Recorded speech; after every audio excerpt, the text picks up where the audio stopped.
बहुत समय पहले पहाड़ों और घने जंगलों के बीच बसा एक छोटा सा गांव था, अंबरपुर। इस गांव की सबसे खास बात थी उसकी सादगी। यहाँ के लोग गरीब जरूर थे, लेकिन उनके दिल बहुत अमीर थे। इसी गांव में रहती थी एक 12 साल की लड़की, आर्या। आर्या बहुत समझदार, दयालु और मेहनती थी।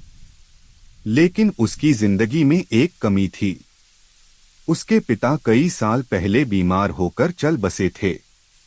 उसकी माँ सुधा बहुत कमजोर और बीमार रहती थीं। आर्या रोज सुबह जल्दी उठती, घर का काम करती, फिर गांव के बच्चों को पढ़ाती और बदले में थोड़े पैसे या खाना मिल जाता। लेकिन हर रात जब वो अपनी माँ को खांसते हुए देखती, उसका दिल टूट जाता। काश मैं माँ को ठीक कर पाती। यही उसकी सबसे बड़ी इच्छा थी। एक दिन गांव में एक बूढ़ा यात्री आया। उसकी आंखों में अजीब चमक थी, जैसे उसने बहुत कुछ देखा हो। गांव वाले उसके चारों तरफ इकट्ठा हो गए। वो धीरे धीरे बोला, इस जंगल के पार एक जादुई झील है। वो झील हर इच्छा पूरी करती है। सब हैरान रह गए।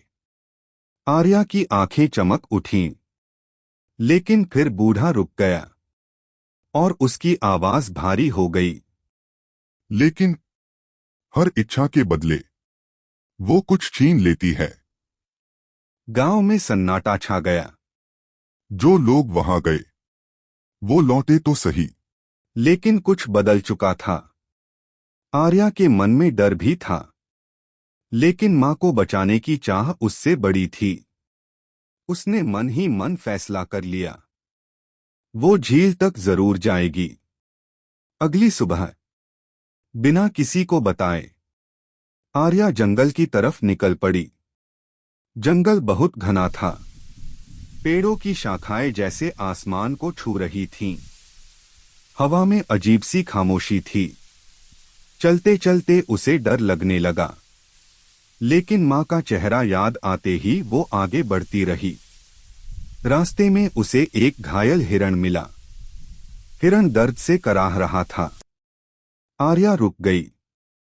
उसने अपने कपड़े का टुकड़ा फाड़कर उसके घाव पर बांधा। उसने प्यार से कहा, तुम ठीक हो जाओगे। हिरण ने उसकी तरफ देखा और जैसे उसकी आंखों में धन्यवाद था। फिर वो धीरे धीरे जंगल में गायब हो गया। आर्या मुस्कुराई और आगे बढ़ गई।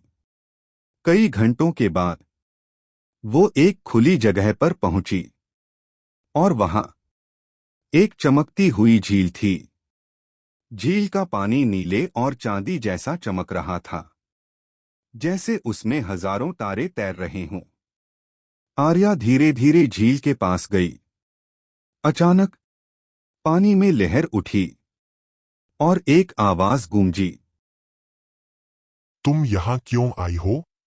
आर्या घबरा गई। मैं मैं अपनी माँ को ठीक करना चाहती हूँ। कुछ पल के लिए सब शांत हो गया। फिर आवाज आई, तुम्हारी इच्छा पूरी होगी। आर्या की आंखों में खुशी आ गई। लेकिन फिर लेकिन बदले में तुम्हें कुछ खोना होगा। आर्या चुप हो गई। क्या? तुम्हारी सबसे प्यारी चीज। आर्या सोच में पड़ गई। उसकी सबसे प्यारी चीज क्या थी? उसने धीरे से कहा, मेरी यादें। आवाज हंसी, नहीं, उससे भी ज्यादा। और तभी उसकी मां की हंसी, उनकी बातें, उनकी यादें, सब धीरे धीरे धुंधली होने लगीं। आर्या चौंक गई। नहीं, ये मत लो। लेकिन देर हो चुकी थी। झील शांत हो गई। आर्या गांव लौटी। उसकी मां अब पूरी तरह ठीक थीं। वो मुस्कुरा रही थीं, काम कर रही थीं। लेकिन आर्या उन्हें पहचान तो रही थी, पर उनके साथ बिताए पल उसे याद नहीं थे। उसके दिल में खालीपन था। ये कौन है मेरे लिए? उसकी आंखों में आंसू आ गए। उसे समझ नहीं आ रहा था कि वो खुश क्यों नहीं है। कुछ दिन बीत गए। एक दिन उसकी मां ने उसे गले लगाया और कहा, तू ही तो मेरी दुनिया है। लेकिन आर्या के दिल में वो एहसास नहीं आया। उसे लगा जैसे कुछ टूट गया है। उसी रात वो फिर से झील के पास गई। मुझे मेरी यादें वापस चाहिए। झील की आवाज आई, उसके बदले तुम्हें कुछ और देना होगा। क्या? तुम्हारी सबसे बड़ी खुशी। आर्या ने सोचा, उसकी सबसे बड़ी खुशी क्या थी? फिर उसे समझ आया, माँ का ठीक होना ही उसकी सबसे बड़ी खुशी थी। अगर वो उसे दे दे तो माँ फिर बीमार हो जाएंगी। उसके हाथ कांपने लगे। आर्या रोने लगी। मैं क्या करूं? एक तरफ माँ की सेहत, दूसरी तरफ उनके साथ बिताई यादें। कुछ देर बाद उसने आंसू पोंछे और दृढ़ आवाज में कहा, मैं अपनी खुशी छोड़ने को तैयार हूं। झील चमक उठी। क्या तुम सच में तैयार हो? हाँ, अगर यही सही है। अचानक तेज रोशनी हुई। जब आर्या ने आंखें खोलीं, वो अपने घर में थी। उसकी माँ उसके पास बैठी थीं, कमजोर लेकिन मुस्कुरा रही थीं। और इस बार आर्या को सब याद था।